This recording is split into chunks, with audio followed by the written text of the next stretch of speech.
Il devina aussitôt le rôle qu'allait jouer son protégé. Un ange, bien sûr, dont Donifan, à l'instant même, revêtait l'aube blanche. Pris de court, l'esprit préoccupé par la recherche de nouveaux prétextes à rédemption à offrir à la conscience du garçon, asphyxié par la chaleur proprement infernale qui régnait dans ces lieux, Eulaliel oublia qu'il était lui-même déguisé. Il ôta inconsidérément son manteau et son bonnet. Aussitôt, ses grandes ailes se déployèrent et son auréole se mit à rayonner d'une lumière exquise et douce. « Cher monsieur !» fit Donifan ébloui, avec l'idée qu'il avait affaire à un comédien. « Où avez-vous trouvé ce déguisement ?»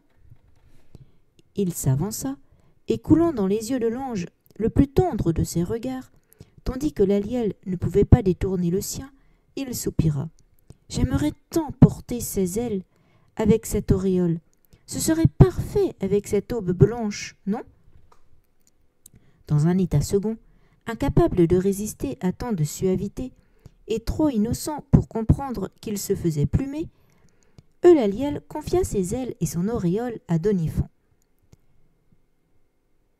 Et d'un pas lourd, il lui emboîta le pas jusqu'à la scène du tournage, au cœur du grand magasin. Quand Donifan apparut, ce ne furent que des « oh », des « ah », des soupirs et des petits rires d'extase. En moins de temps qu'il ne faut pour le dire, le bruit se répandit dans les étages qu'un ange était présent, et on accourut en foule. Des femmes s'évanouirent, des enfants déposèrent leurs cadeaux aux pieds du garçon. Eulaliel se sentit totalement dépassé. Il fallut toute l'autorité de la régisseuse pour calmer l'émoi, et on se tut enfin. Donifan était au nirvana. Le plaisir posa 2 nuages roses sur ses joues et lui fit des lèvres de cerise. Jamais il n'avait été aussi nombreux à l'admirer avec une telle intensité. L'admirer, l'adorer. Il n'avait Dieu que pour lui. Alors même que le tournage commençait, des comédiens déguisés en jouets suivaient un Père Noël bonasse qui les poussait dans sa luge. Donifan agitait doucement ses ailes merveilleuses et imprimait un léger mouvement circulaire à son auréole pour qu'elle déploie dans sa giration l'arc-en-ciel dont elle semblait extraite. Et c'est alors qu'eut lieu le désastre. Pour parfaire l'ambiance, la régie avait prévu, Noël oblige, un chœur d'enfants. Personne ne les avait remarqués jusqu'alors, tant l'assemblée était hypnotisée par la beauté de Donifan. Et les aurait-on remarqués qu'on aurait détourné le regard. Ils étaient tous incontestablement différents. Dans une curieuse euphorie qui l'avait porté à la confusion, la régie avait jugé que la présence de Blanche-Neige, sa pomme et ses 7 nains apporterait la touche suprême de magie, indispensable pour un écoulement rapide des produits dérivés. Le chœur se mit en place sans qu'un seul regard se détourne du visage de Donifan. La musique cristalline d'un chant de Noël se fit entendre, et puis, tout soudain, un enfant, nain et bossu, se mit à chanter. Ce fut magique pour tout le monde, et miraculeux pour Eulaliel. Un court instant, l'ange se crut de retour au paradis.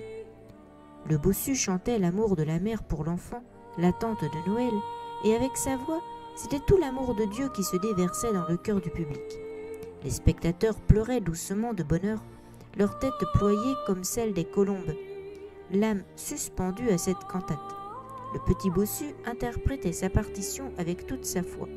Il faisait plus que l'interpréter. Il l'incarnait, avec cette préscience du don qui est d'essence amoureuse, avec le désir vibrant d'offrir ce que ce chant portait d'espérance et de joie. « Que c'est beau! Qu'il est beau !» ne purent s'empêcher de murmurer des gens en buvant ses paroles et ses notes. Quel ravissement! Donifan était abasourdi. Quoi?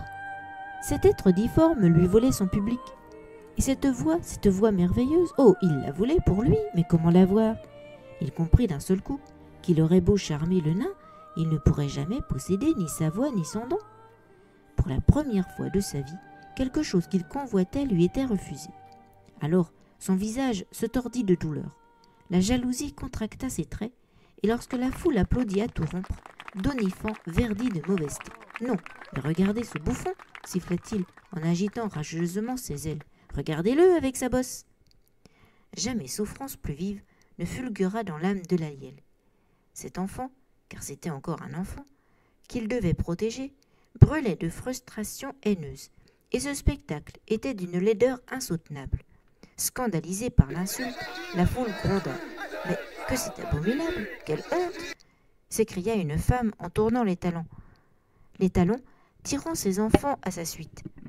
Doniphan vit le reste des spectateurs entourer avec un mélange de tendresse et d'admiration le petit bossu. Il les vit s'écarter de lui et le montrer du doigt. Il vit leur aversion dans leurs yeux. La régisseuse, son storyboard à la main, fondit sur lui. Elle lui prit vivement le bras.